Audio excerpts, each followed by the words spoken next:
All right, sexual follies.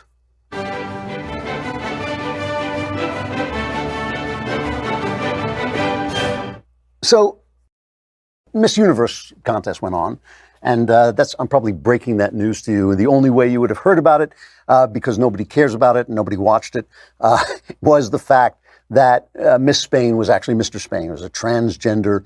I don't even know. I can't even remember how to describe it. There was a guy who had molded his body into a girl's body, looked great. It was really nice looking, and lost, I think, in the first round. The winner was Miss Philippines, Catriona Gray. But what really struck me about this was the celebratory coverage of this in the press. Here is just a little take from our friends at Newsbusters. This is from Good Morning America. We are back now with that groundbreaking night at the Miss Universe pageant. Miss Spain making history just by being there, and Miss Philippines winning the crown. Lara's got all the details. Good morning. Good morning to you all. Yes, it was quite a night. Lots of pomp and pageantry. A few stumbles along the way as well. But it was also a night of firsts. The first all-female judging panel, as well as the first transgender contestant. Overnight, history made at Miss Universe. Spanish model Angela Ponce becoming the first transgender woman to compete in the 66-year-old pageant. The audience greeting her with a standing O. So he really does look like a pretty girl, you know, and certainly a pretty girl is like a melody.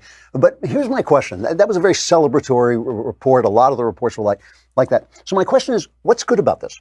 Why is it good?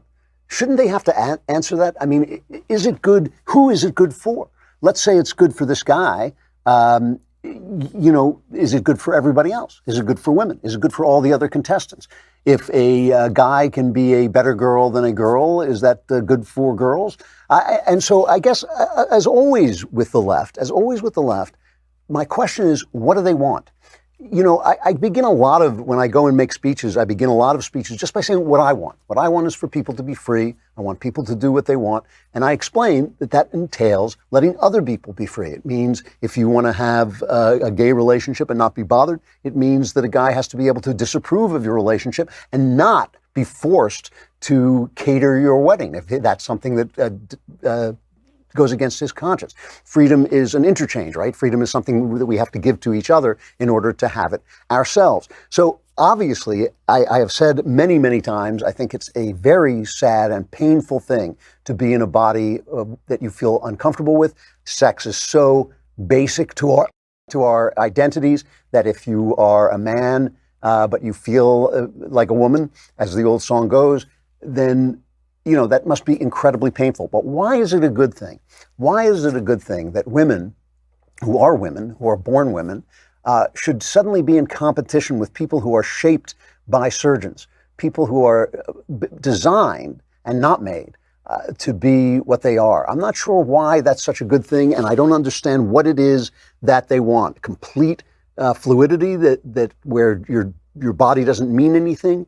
Do they want to encourage people to have these operations that result so often in suicide and misery? What is it exactly that the left is fighting for here? And I guess, you know, again, I don't care who wins Miss Universe. I don't care if the person who wins Miss Universe is an actual guy. It doesn't matter to me a damn bit.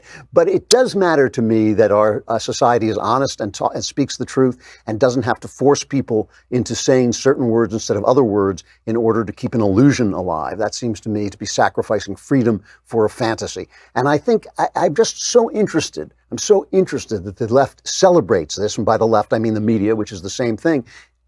I'm so interested that they celebrate this without explaining to us what is good for everybody, for society. I can understand why this fellow feels great being up there pretending to be a woman, but I don't understand what is good for society about this and what it is they want from society to look like that it doesn't look like now. I think they should be forced to explain that. All right, the mailbag is tomorrow. Get your questions in now. Go to go to dailywire.com, hit the podcast button, hit the Andrew Klavan podcast, hit the mailbag, ask your questions. My answers, guaranteed correct, will solve every problem you have, which will in turn change your life. Will your life be better? How the hell do I know? But the answers will be correct. Be there. I'm Andrew Klavan. This is The Andrew Klavan Show.